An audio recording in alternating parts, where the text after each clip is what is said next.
Seriously, none of you guys push that over to the X like that? No. Not at all. You guys doing something underneath the table? No. No.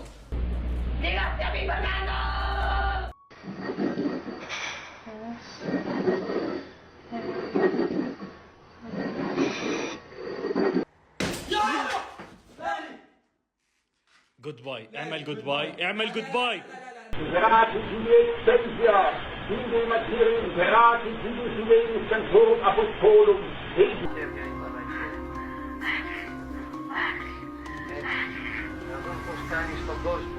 Imagine just having a nice, fun time with your friends and deciding to contact the other side when things take a horrifying turn for the worst. That is exactly what happened to this Reddit user. They wrote, quote, "So my friends and I were playing with a Ouija board last night, and of course, we totally spaced on saying goodbye. Fast forward to this morning, I wake up and find the planchette sitting right on my pillow. I'm talking, it's just chilling there like it's got something to say. The weird part is, I hadn't touched it since we put it away last night. I didn't even move it when we were done. I was so freaked out I just left it there until my roommate came over to check it out. We ended up tossing the whole board and planchette in the trash. Safe to say, I'm not taking any chances with that thing again." Fair enough, I gotta say, fair enough. Probably for the best. I don't think you're ready for this responsibility if you forget to say goodbye. This next Reddit user wrote, quote, "So I wake up one morning and find 3 long, deep scratches on my arm. I definitely didn't have them before I went to bed, and I'm not exactly the type to sleepwalk into anything sharp. The scratches were pretty fresh and red, like something had really clawed at me. The only thing I can think of is that Ouija board we messed with the night before.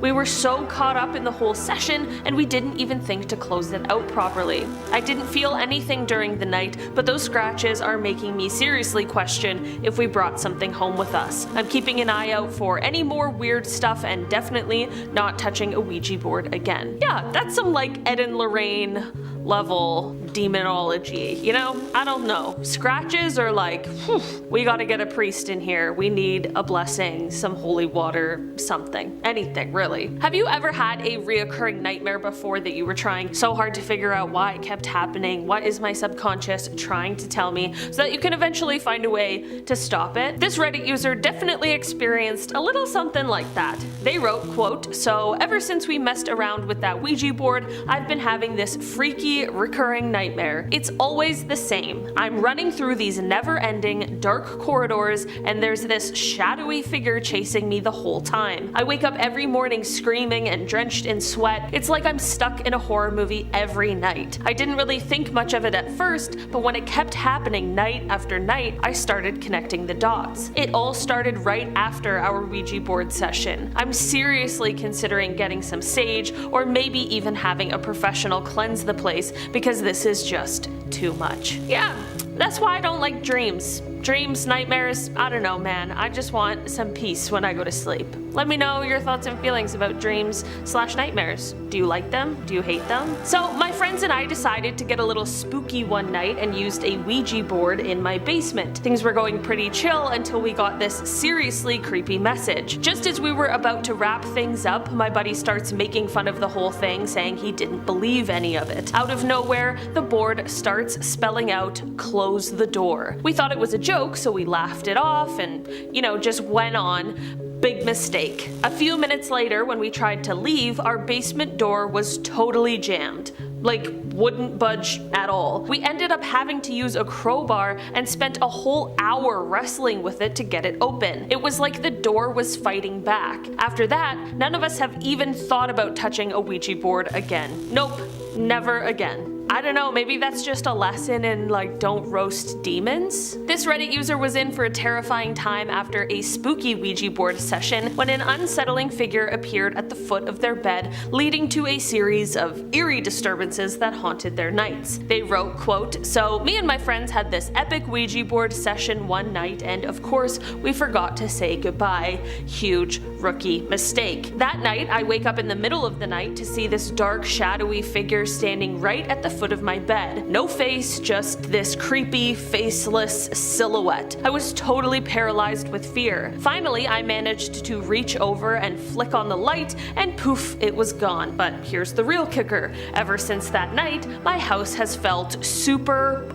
off. Like there's this weird, unsettling vibe that wasn't there before. We still can't figure out what that thing was or why it decided to visit me, but it's safe to say I am never skipping the goodbye part again. Whispering is usually creepy, so when it has to do with a Ouija board, you know that something has gone seriously wrong. This Reddit user wrote, quote, "So my cousin and I were feeling brave and decided to use a Ouija board in her creepy attic. Of course, we totally forgot to close it out properly, classic mistake, but for the next few weeks we started hearing these eerie whispers coming from the attic every single night." I gotta pause there. Why would you do the Ouija board in the creepiest part of the house? Like, do it in like the living room or something, you know what I mean? Because now whispers from the attic? Way worse than it could have been. It wasn't clear what was being said, it was like this constant jumble of words and noises, but it was definitely trying to communicate something. We'd lie in bed, ears straining, trying to make sense of it. Finally, after a few sleepless nights, we decided enough was enough and called in a priest to bless the house. It was a little dramatic, but hey,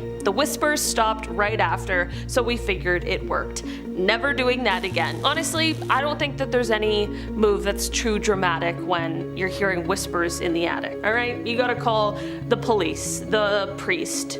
Honestly, call fire just in case. You know, you gotta call everyone. So my roommate and I were messing around with a Ouija board one night and we were both so wiped out that we totally forgot to close it. That night we started hearing these weird knocks on our bedroom door, like every single hour on the hour.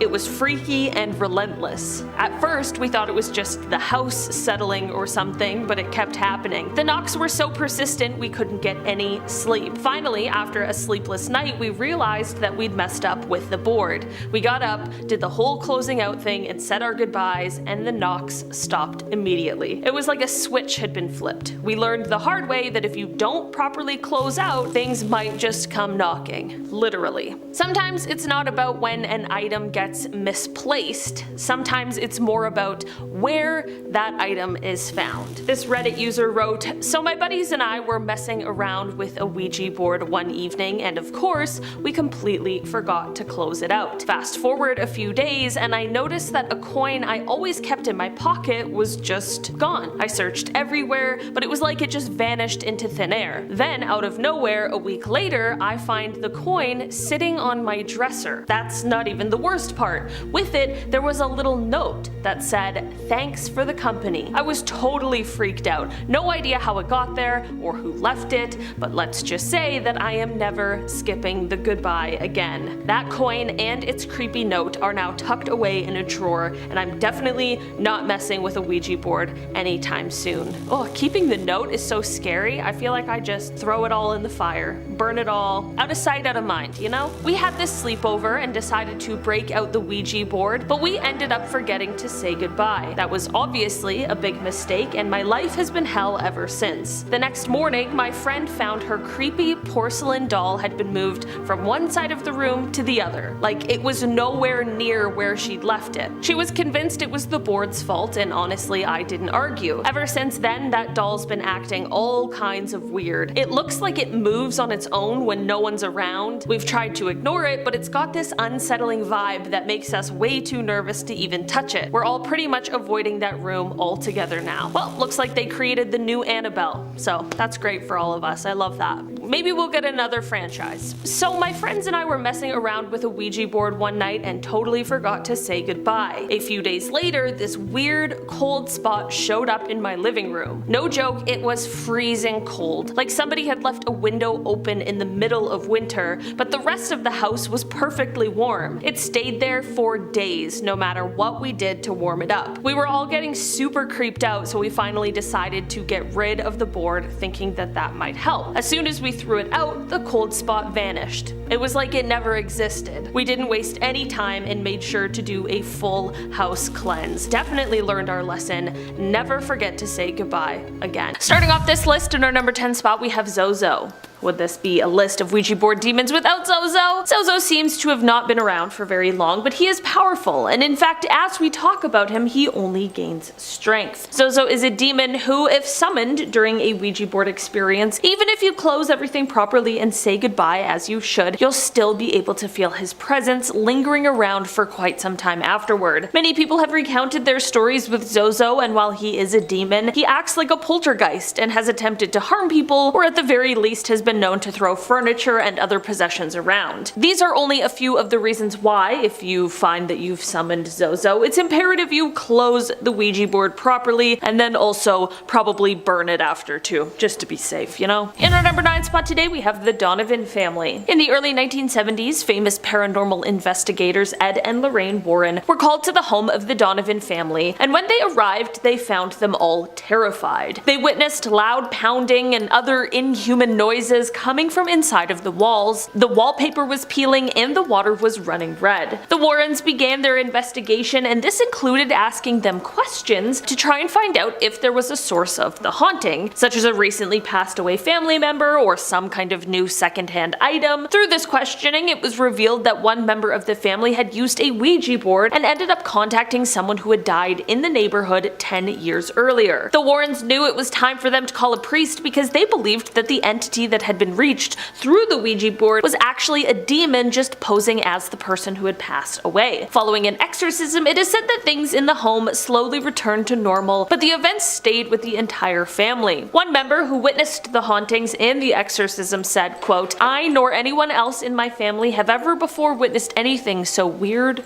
and terrifying." In our number 8 spot today we have Aciel. Aciel is one of the electors of hell and is monitored by the archangel Raphael. Aciel is one of the 7 planetary demons, as he is the demon of Saturn. He dwells in the bowels of Earth and can be summoned by being invoked 3 times, but he will only appear in a magical circle that has been prepared specifically for him. His appearance is basically that of a tall, buff demon with reddish-brown skin. He has 4 horns on each side of his head and has creepy yellow eyes. He does have a human form in which he appears as a handsome man, but only stands around 3 feet tall in this form. He believes in the superiority of demons to ordinary beings, and he holds a lot of anger towards any kind of deity. He does have the power to make those who summon him rich, and the good news is that he doesn't have a lot of disdain for humans, but the catch is as long as you don't worship any kind of god. Aciel shows great respects for both Lilith and Lucifer, as he believes that the gods don't do anything other than sit and watch as people struggle in sin. So I guess with him, as long as you are not a god, you're probably safe, but I wouldn't risk summoning him,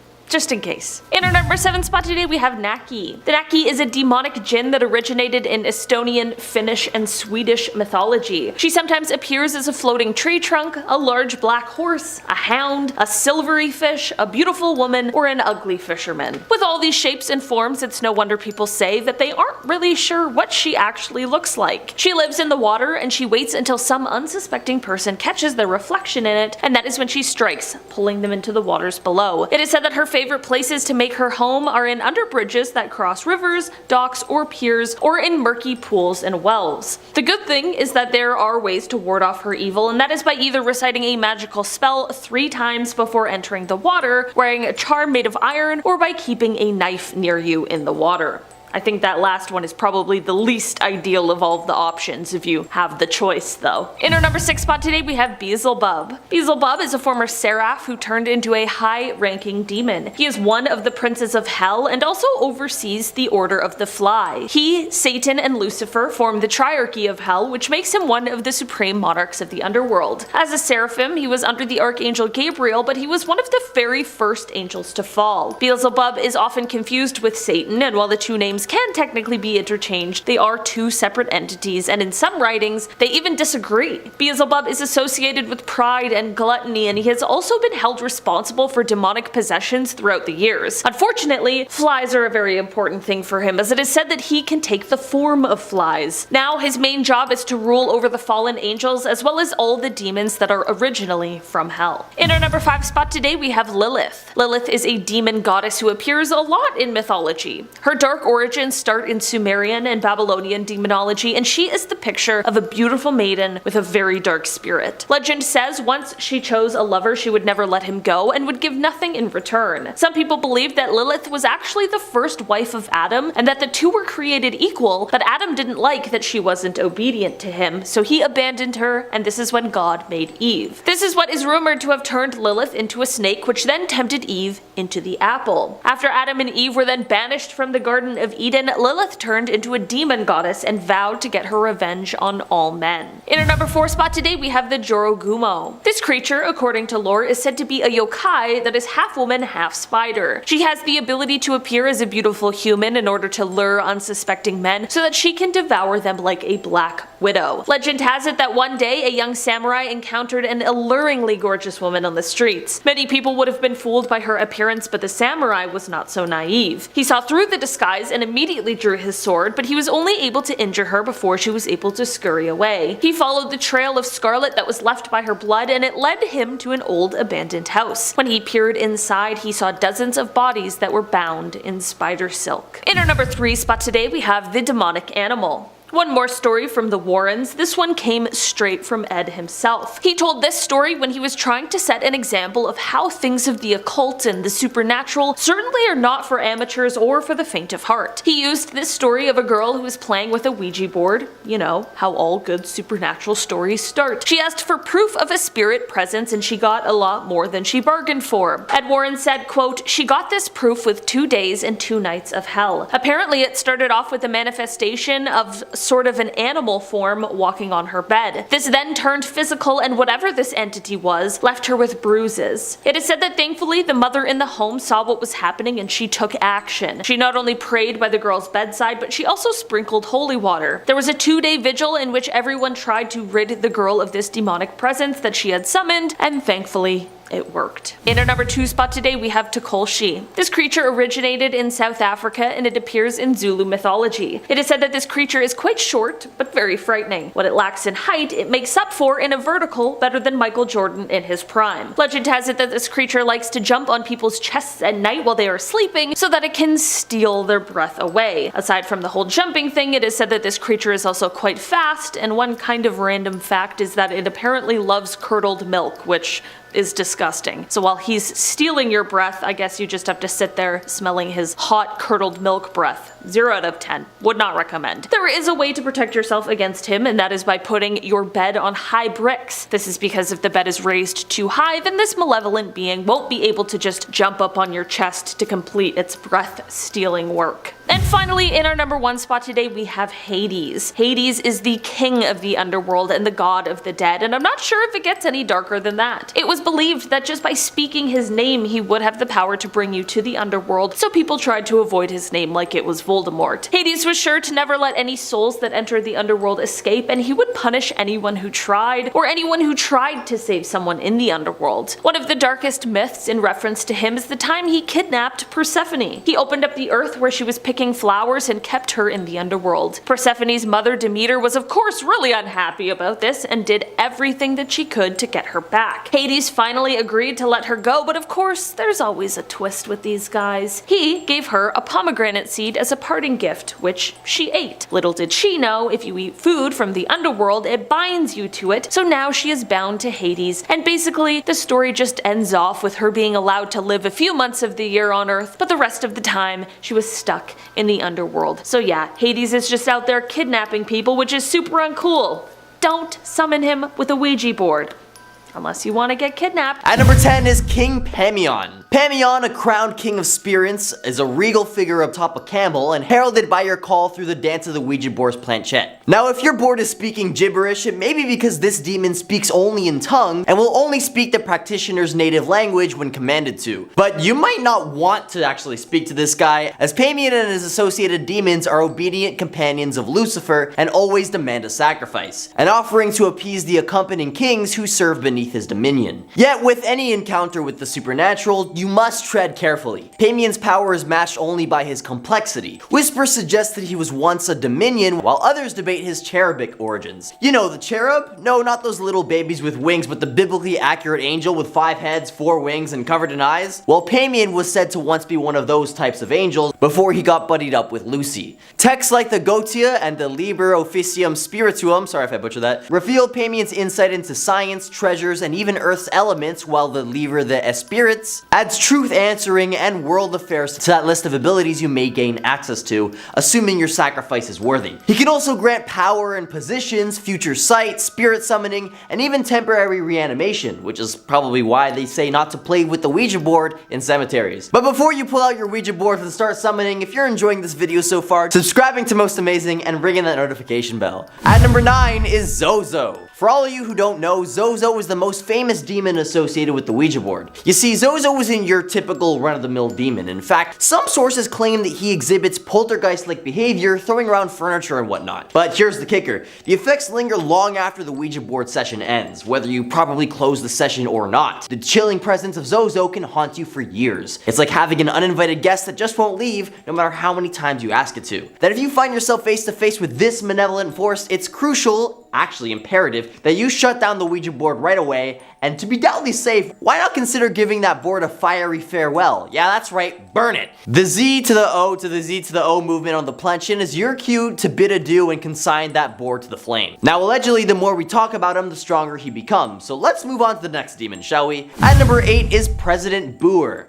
Pseudo-Demonarchia Demonum. Holy cow. This great president of hell commands 50 legions of demons and materializes under celestial embrace of Sagittarius, whatever that means. Now tread carefully, because wielding a Ouija board to beckon Buer might unleash a tempest of consequences. But why would you want to summon this demon from hell in the first place? Well, maybe if you were a fan of myth, as this demon is sometimes described as a centaur, but it can also take the form of whatever the hell that is. A lion's head and a peculiar symphony of 5 legs, which walks in all directions. This demon is said to unveil the mysteries of natural and moral philosophy, logic, and esoteric secrets of flora. That's right, his dominion extends to the botanical realm, granting insights into herbs and plants and qualities of uses. But his influence can bless more than just esoteric farmers. His touch possesses healing powers, capable of mending even the most profound human infirmities. Yet, dear voyagers of the mystical, be wary of the strings you pull, because with Buer's knowledge comes a weighty responsibility, and tampering with the arcane invites both enlightenment and peril. Buer embodies wisdom and potency, a dichotomy that dances on the edge of discovery and darkness. So should you dare beckon Buer through the Ouija board's eternal gateway, brace yourself for the journey that could forever alter the fabric of your reality. Or just don't. At number 7 is Veilfar. This Duke of Hell, or should I say Donkey of Hell?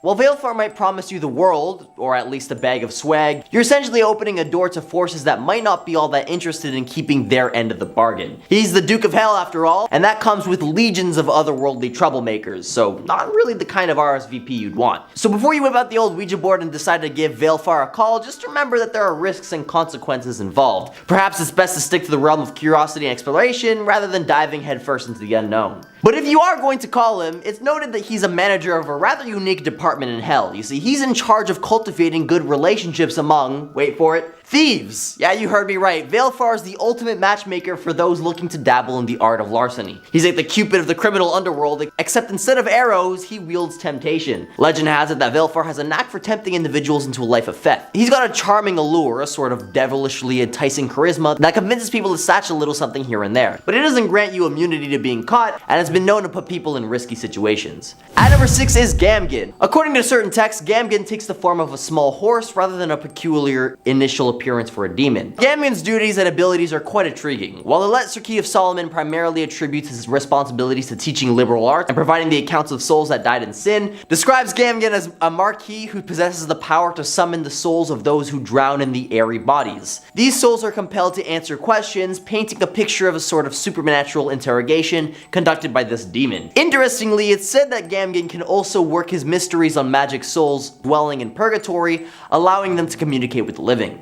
At number 5 is Barbas. Barbas, who's also known as Marbas, is a remarkable demon from the Ars Goetia, overseeing an impressive 36 legions of his kind. Imagine this guy as a cosmic Google, unveiling hidden truths and secrets, a supernatural physician capable of healing disease, and an otherworldly engineer with insights into mechanical arts. But here's where it gets truly captivating. Barbas is no ordinary demon, he's a shapeshifter. But let's not forget the gravity of these endeavors, because summoning demons is no game. It's a serious pursuit that requires caution and respect. See, the Ouija board might serve as a conduit, but the consequences of meddling with the unknown can be profound and unsettling. Now, as for the name Barbas, it's Latin with historical significance. From the Latin barba, meaning beards, it ties with hellebore, which is a plant intertwined with witchcraft. At number 4 is Vasago. Vasago is described as a prince of good nature. Magicians who dare to summon him may have their sights on uncovering secrets of time itself, as Vasago is renowned for divulging knowledge of past and future events. Not only that, but lost objects may be rediscovered through his magical influence. But although he's described as a demon in the Lesser Key of Solomon, Vasago's influence extends to the Book of Office of Spirits, where he takes the identity of Usago, an angelic figure with a penchant for kind and just actions. According to this text, if you're seeking to ignite the flames of love or unveil hidden treasures, Vasago might be your go-to celestial matchmaker and treasure hunter. At number 3 is Chronozon. Chronozon is a demon with a mystic legacy that spans centuries, as he made his debut in the 16th century, but has been notably associated with Aleister Crowley's Themalia, where he is the dweller in the abyss,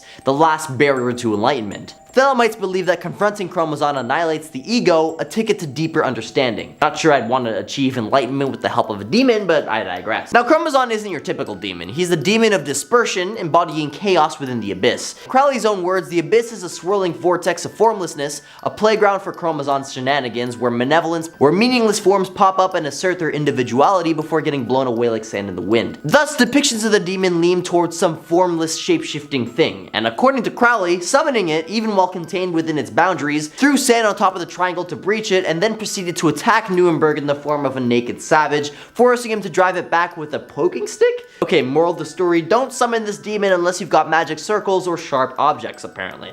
At number 2 is Agares, an ancient duke from the eastern enclaves of the supernatural. Picture an old sage riding a crocodile with a hawk perched on his arm. Agares, a linguistic virtuoso, imparts forgotten languages and has a knack for tracking down runaways. His powers can even extend to causing earthquakes, apparently. Summoning Agares could be akin to calling upon a whole legion of 31 or 36 loyal demon companions, which is way too much evil to break down in this video alone, but I doubt you'd want your very own demonic entourage. Or maybe I should speak for myself. At number 1 is Baal. Baal or Baal is a king of the underworld who holds a prominent spot in various demonological works like the Lesser Key of Solomon, Pseudo-Demonarcavia Demonarum, I totally messed that up, I'm not gonna try again. With the power to render men invisible and commanding a staggering 36 legions of demons, Baal is not your typical dinner guest. But what exactly happens when you decide to ring him up with a Ouija board? Well, if legends hold true, summoning Baal might just bring about some mind-boggling experiences. Reports suggest that Baal has the uncanny ability to bestow power of invisibility upon mortals. Imagine the possibilities, but with any supernatural encounter, there's always a flip side. Baal's power and influence could lead to unforeseen consequences. You see, these texts hint at his ability to gather the favor of others, but what if that favor comes with a price? Perhaps in your pursuit of popularity, you find yourself ensnared in a web of intrigue and manipulation,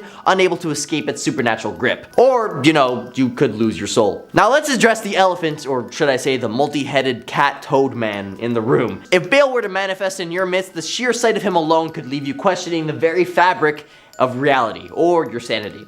Remember, summoning demons isn't a game, and it's important to approach such practices with caution and respect. These ancient rituals are steeped in history and belief systems, and whether you personally believe in their efficacy or not, the psychological impact of attempting to summon a powerful entity cannot be ignored. Starting us off at number 10 is a sleep paralysis demon. If you've never heard of sleep paralysis before, it's essentially a horrible phenomenon where your mind is conscious but your body is unable to move or speak, and often the mind will hallucinate. Part of these hallucinations is the sleep paralysis demon, which creepily most describe the exact same way. And it's one thing to have sleep paralysis on a regular basis, it's a totally other, eerie and spooky thing when you only get it after playing with a Ouija board. According to one Reddit user, that is exactly what happened to him. From a now deleted account, the story explained, quote, "My buddy and I found a Ouija board at my girlfriend's house. We were really bored, so we went to this graveyard by my house to see if it actually worked.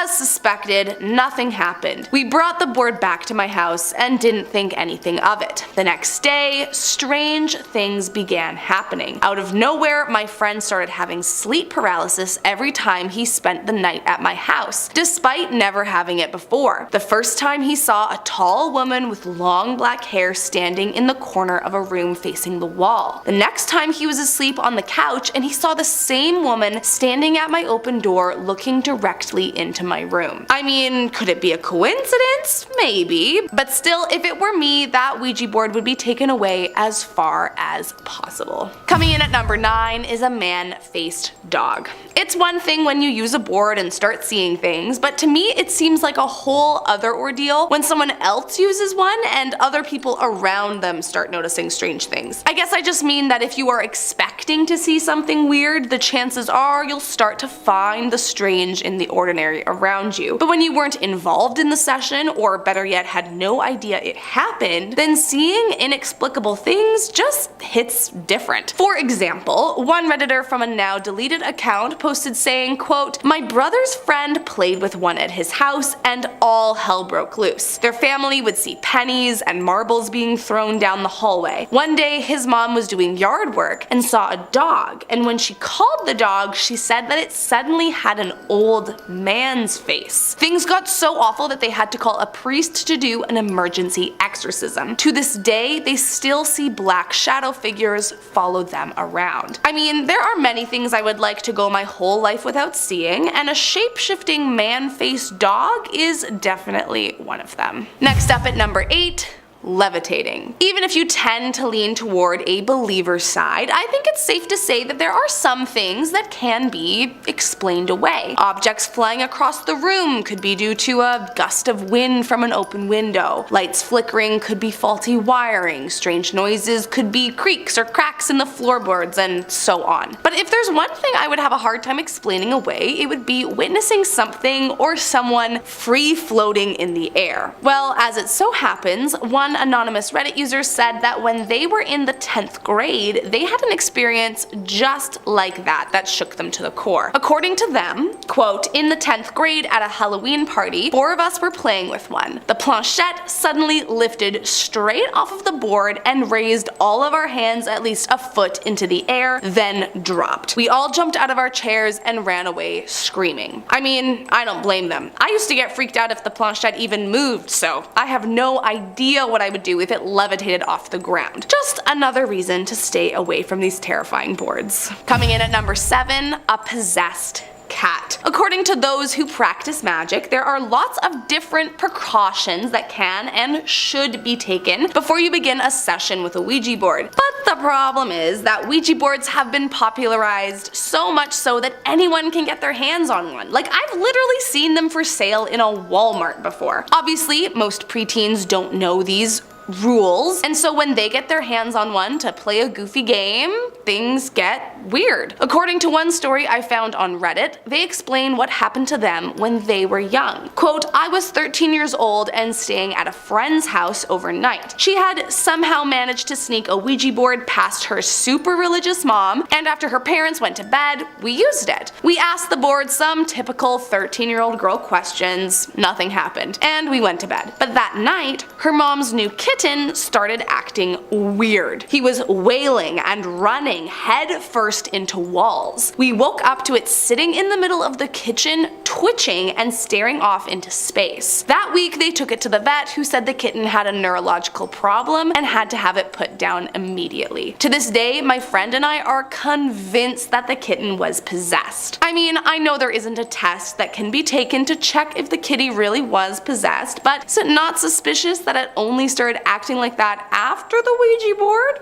Just saying. Coming in at number 6, Fire Be Gone. There are lots of different horror movies involving the Ouija board, and honestly, for good reason. Just take a quick little Google search and you will be hit with a tsunami of stories about all the unexplainable things that have happened to people while using one or right after using one. One of these crazy stories came from a Reader's Digest from a girl named Paige and was about the first and last time she ever used a Ouija board. Quote, I was about 6 or 7 and I was with my mom and older sister who was about 15 at the time. The family had just moved into their new home, which they were really excited about because it was bigger than their old house, but it also happened to be much older. The first night in their new home, Paige was sitting with her sister and mom on the living room floor eating pizza, and they set up a fire in the fireplace. After dinner, her sister begged her mom to let them play with the Ouija board, and as Paige explained, quote, as we were using it, a box in the living room that had some books in it literally flew across the room. Next thing they knew, the fire went out in a flash, like full flames to nothing in a second. Apparently Paige's mom was so freaked out that she made them stop the game and took the girls to stay the night at their grandmother's house. I mean, I've heard of a lot of weird things happening, but a fire mysteriously going out in a flash would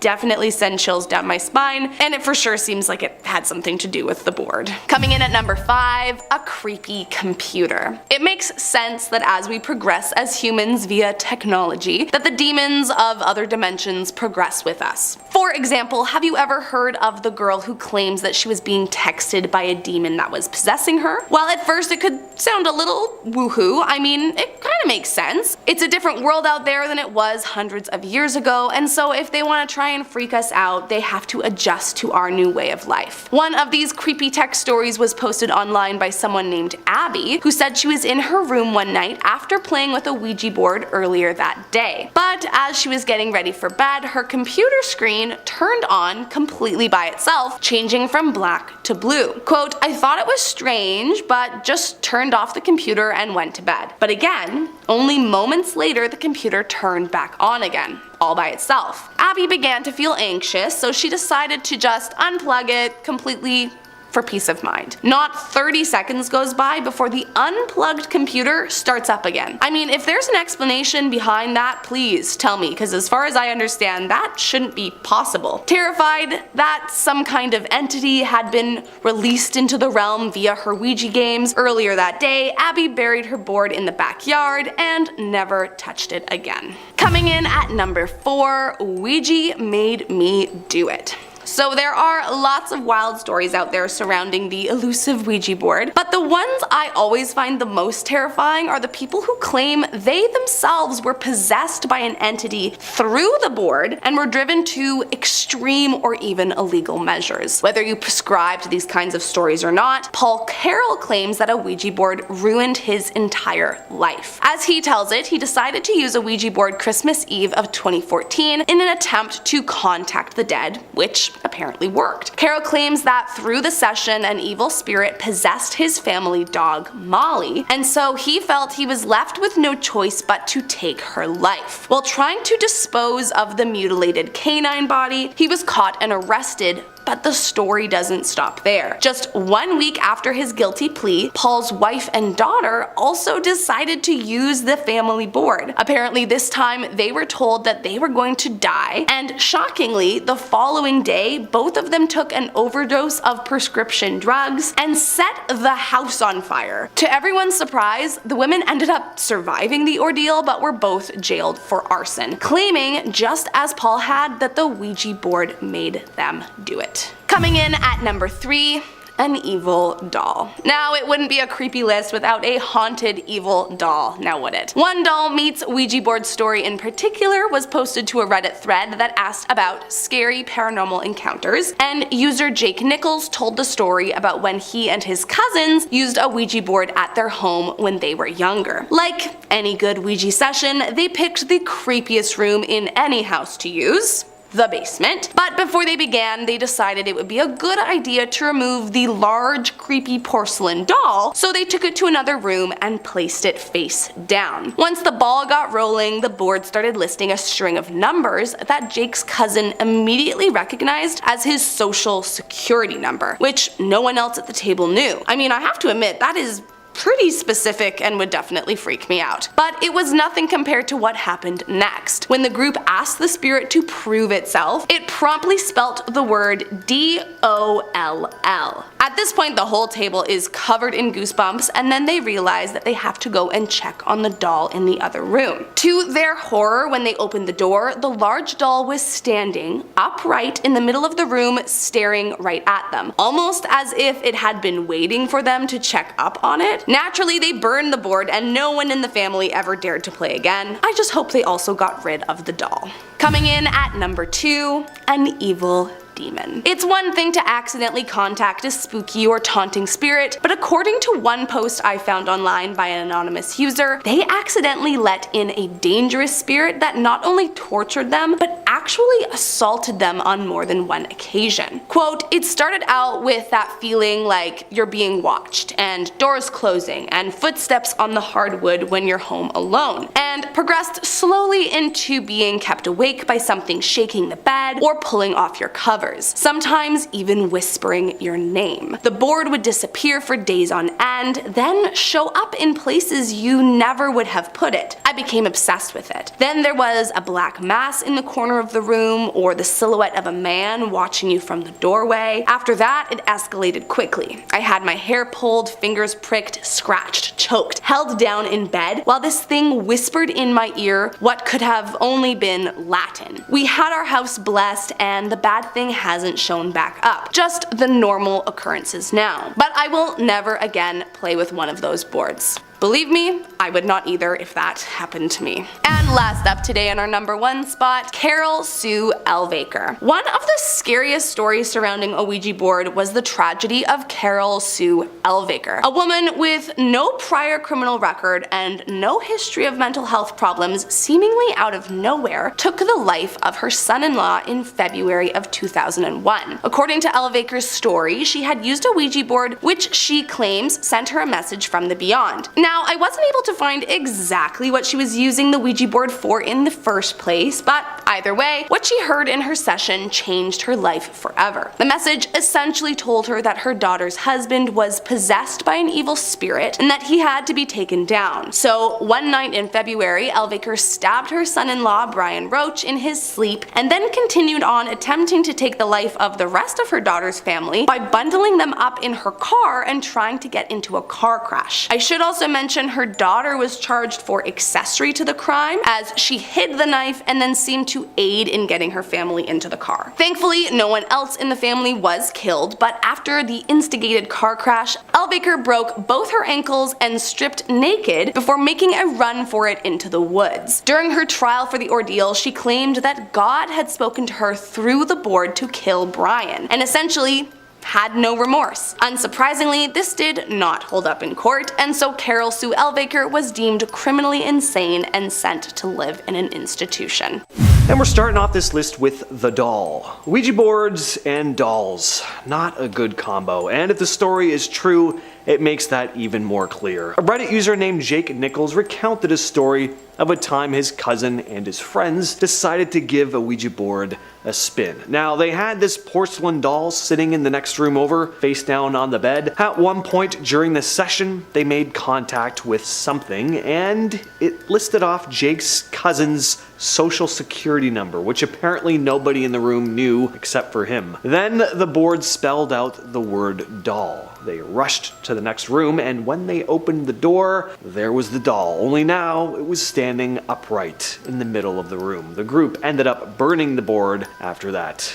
Next up, we have Carol Sue Elvaker. This was a very disturbing case that played out in February of 2001. A 53-year-old Oklahoma woman named Carol Sue Elvaker had been playing with a Ouija board with her daughter and 2 granddaughters. And during this Ouija board session, Carol claimed that she had been sent a message from the beyond, telling her that her daughter's husband was a demon that had to be slain. And Carol Sue ended up doing just that. She stabbed her son-in-law, Brian Roach, in the chest, hid the knife, and they gathered the kids, hopped in a vehicle, and attempted an escape. And Carol Sue then tried crashing the car in an attempt to take all of their lives, believing her 2 young granddaughters to also be evil. Now, luckily nobody died here. There were only minor injuries, but Carol Sue ended up stripping naked, hopped over the highway median barrier, and ran into the woods. Cops found her almost immediately, and she, along with her daughter, were both arrested. Number 8, we have the death of Ernest Turley. This story goes all the way back to 1933. 14-year-old Maddie and her mother Dorothy Turley had been messing around on a Ouija board, and during one session they received a message from a spirit saying that Ernest had to die. Now, because this case is from so long ago, there are various versions of this message and who actually received it, but the most common version is that it was Dorothy who interpreted the message and convinced her daughter to carry out the act, saying the board told her that she needed to be free of Ernest in order to marry a handsome cowboy. Yeah.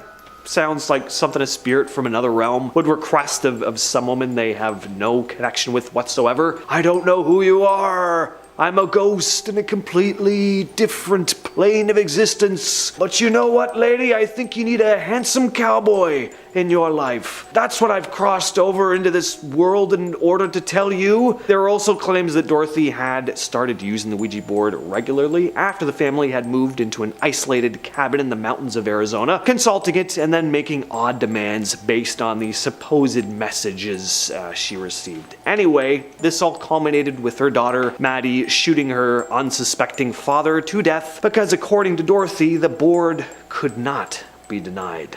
Next up, we have Gary Gilmore. Gary Gilmore was sentenced to death after taking the life of 2 men in Utah in 1977. And Gilmore's reason for his crimes? Well, according to him, his family had been cursed after his mother had made contact with a demon years ago while using a Ouija board. According to Gary, his mother Bessie opened a Pandora's box of sorts when she unwittingly contacted a dark spirit who claimed it would bring misfortune to the family forever. At a young age, Gary began having terrible nightmares, and one of his aunts ended up having an accident, leaving her paralyzed. Another one of his aunts was brutally lost her life. Bessie's mother-in-law apparently lost her mind after performing a seance in an attempt to uncover what the cause of these horrible events were, and Gilmore, he just had an unstable upbringing, it seems, but he was ultimately executed for his crimes that same year.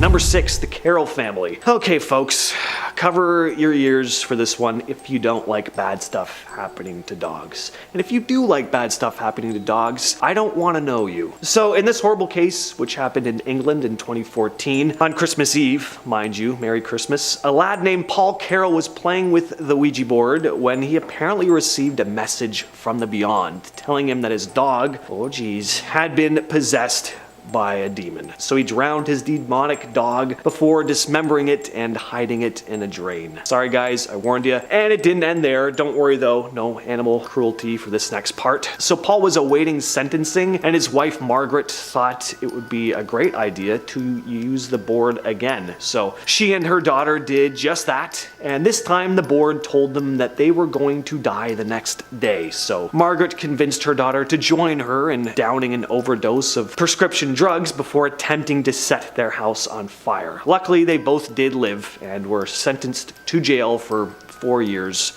for arson.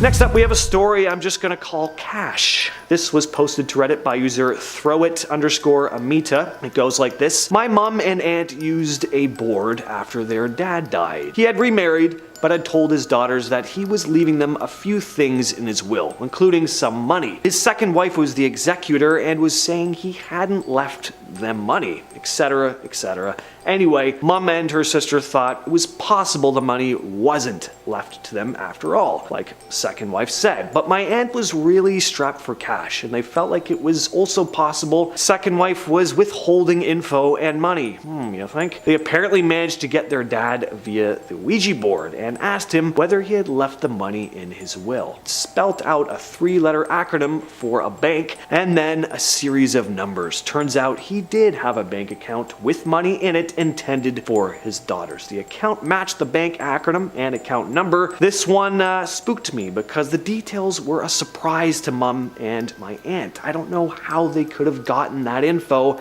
out of thin air.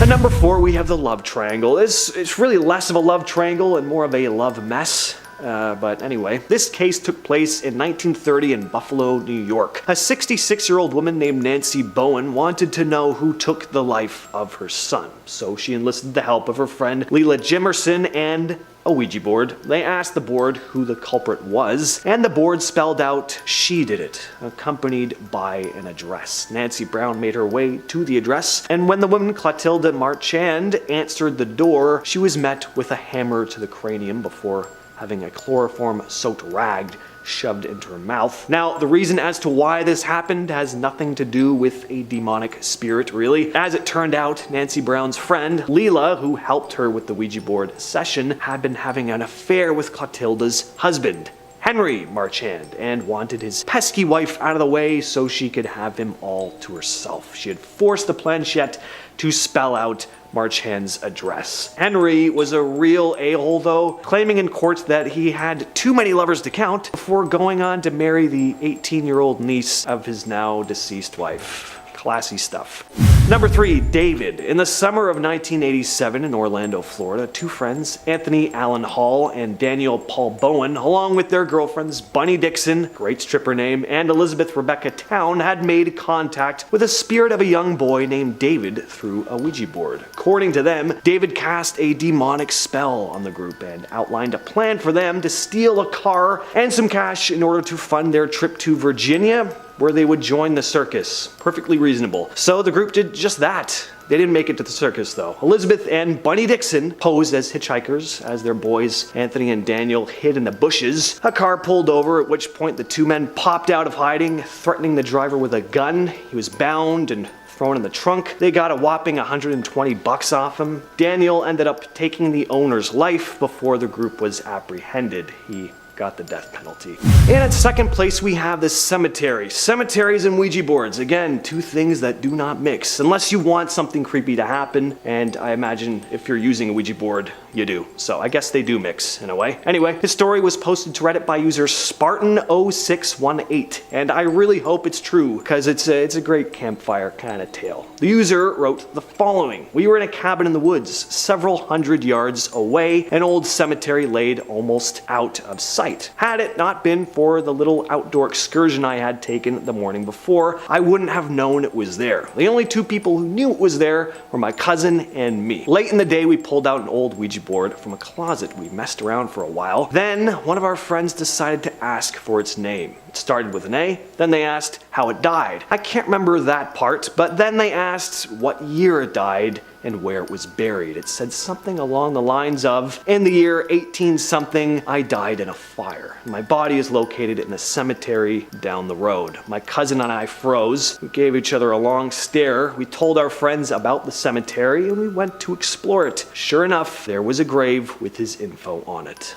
Finally, we have my Ouija experience. Now, I will say, even after this, I would not call myself a believer in stuff like this, alright? It was kind of weird, and it's something me and my cousin still bring up on occasion, but there could be a rational explanation. But anyway, here's what happened. It was back in high school. I was about 16 at the time. My cousin was in town, so I took him to a little party at my buddy's place. It wasn't really a party, it was just us hanging out. We decided to mess around with a Ouija board. At one point, my friend, whose place we were at, I'll just call him Alex for the purposes of this, started having a strange reaction. It reminded me a bit of a panic attack. He was breathing heavily. I felt his heart rate was up. There was a bookshelf that fell over. I'm not sure if someone bumped into it. You know, in our minds, it fell over on its own. But anyway, his older sister came down and brought him upstairs and was like, "You guys shouldn't be messing around with this stuff." And then we pretty much left. Now, after this experience, me, Alex, and another friend in the group that I had a crush on at the time, hope she doesn't see this. I don't know why I had to relay that information, but anyway, we started using the Ouija board in other locations to try and make more spooky stuff happen. Nothing really did. I remember we used it one night on a schoolyard, and the message we got was something like, so, you know, at least we weren't forcing anything. What happened that time, and then we wanted to see if the board would do anything. But anyway. Starting off this countdown, we have Eliza. One day, a girl and her friends decided to fool around with an Ouija board. To make it 10 times worse, they decided that the perfect location to use it in would be the cemetery. So they went to the cemetery, set up the board in a clearing, and started asking it questions. At first, nothing really happened. Then all of a sudden, the planchette moved by itself and spelled out the name Eliza. They kept asking the board questions and found out that she was 54 when she passed away. Now, the girls were thinking that one of their friends was just moving the planchette, so they weren't scared. That was until they packed up to leave. As they were leaving the cemetery, they stumbled upon a tombstone. It read, Eliza Taylor, 1862 to 1916. So they were in contact with a real spirit this whole time. And the last message that she sent to them was, don't go. She wanted them to all stay with her. In our 9th spot, we have George. When Reddit user Treeman was little, his mom invited him to play an Ouija board with her. Not judging, but I am. Why? Why would you invite your kid to play? It's not a game. Anyways, he joined in and started spelling out joke words like poop and fart. He found it so funny. That was until her mom asked the board about her missing friend. He had been missing for a month or so and no one knew where he was. At first, the board spelt out George, the name of the friend who went missing. The next thing it spelt out was lake.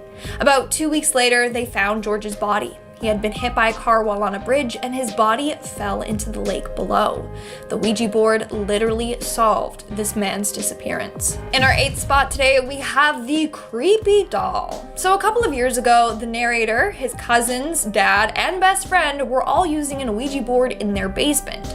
Now, prior to using the board, they decided to move this creepy porcelain doll out from the basement and place it into another room. Good idea, dolls creep me out. Plus, we've seen Annabelle, we know that demons can inhabit dolls. Anyways, they began using the board, and at first, it wasn't working. That was until the planchette started moving randomly to random numbers. But these weren't any numbers. They were one of the guy's social security numbers. To make sure it wasn't a prank, they asked the board to show itself or to prove that it was really there with them. That's when it spelled out the word doll. They all immediately rushed into the other room where they had placed that porcelain doll. And as soon as they opened the door, they saw the doll standing right up in front of the door, staring right at them. If I was them, I would just never sleep again. That is horrifying. Moving on to number 7, we have Under the Car. This story was submitted by Reddit user No Springs. According to them, when they were 12 or 13, they decided to fool around with an Ouija board with their friends and his sister one night. They weren't taking it seriously at first. They all took turns moving the planchette to try and spook each other. That was until the board spelled out, I can see you through the window. And then it said, I can see you through his eyes. They kept asking it questions and it spelled out, I'm under the car. So they actually went outside and looked under their car. As soon as they did, a huge black cat leaped out and hissed at them. They all ran back inside the house, and as soon as they did, the power failed. That's the last time they ever played with the Ouija board. Serves them right. In our 6th spot today, we have The Death. This story was submitted by Turtle Shell Magic on Reddit. So a couple of years ago, they were playing with an Ouija board with 2 of their friends. That's when they got in contact with a spirit. They asked it how it died, which, first off, you're not supposed to do that, but they did it anyway. It spelt out the word murder. They then asked it how it was murdered, and it said, not I. That's when the room started to get heavy. The energy shifted completely and the friends knew that something was wrong. Then, out of nowhere, the planchette flew from out underneath their hands and it flew across the room. They immediately stopped playing. Then a week later, one of the friends' moms died unexpectedly.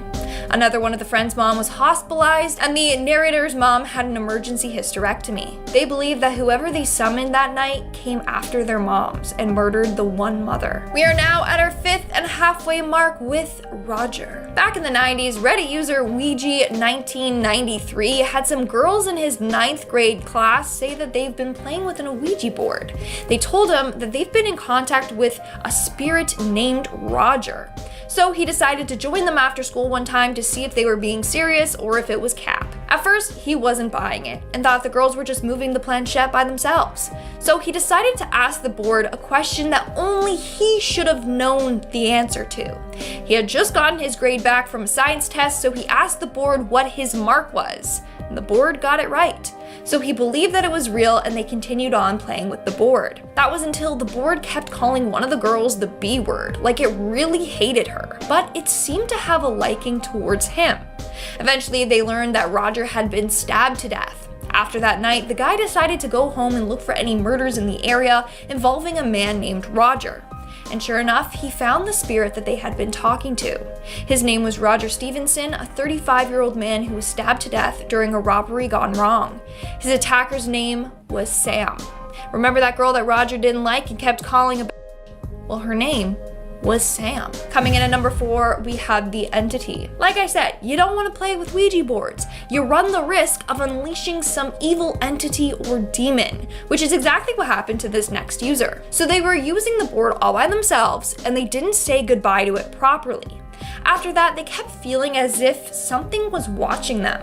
Then weird things started happening. Doors would open and close on their own. They would hear footsteps in the house. Sometimes they would even wake up in the middle of the night to their covers being pulled off of them. Not only that, but the Ouija board would sometimes disappear only to reappear somewhere else days later. Eventually, it got so bad that she needed to get her house blessed. She had her hair pulled, her body scratched, and she was even choked. One time, she even saw the entity appear in the corner of her room. It presented itself as a dark mass.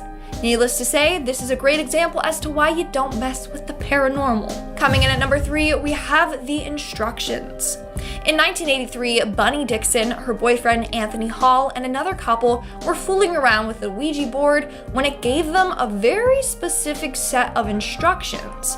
It told them to flee their home and join a carnival in Virginia. It also told them to rob and murder a motorist in order to get enough money to follow through with this plan. So they did what the board asked them to. They killed a motorist and robbed him and fled. But eventually, the couples turned on each other and were all arrested. They tried to blame the board for their actions, but that did them no good, and they were all convicted of murder. Moving on to number 2, we have the sacrifice. In 1995 in London, 2 young boys, Michael McCallum and Michael Eridge, decided to play with an Ouija board. While playing with the board, it spelled out kill. McCallum took this as a sign to kill the other Michael. He thought that he was in contact with Satan and that he was making a sacrifice for him. In the end, he was charged with manslaughter and served his time inside of a mental institution. And in our number 1 spot today, we have the wood chipper. One day, this narrator was talking to her great aunt and got on the topic of marriage. She then asked her why she was never married. And apparently when she was 16, she did have a pretty serious boyfriend. One night she was using a Ouija board and asked it if he would be the man she would marry. The board responded with no. She then asked it if they would break up. It also said no. So she asked if one of them was going to die. It responded with yes. She asked it if it was her or her boyfriend, and it said goodbye. A week later, the boyfriend was in a wood chipper accident at the mill where he worked, and he passed away. The Ouija board had predicted this.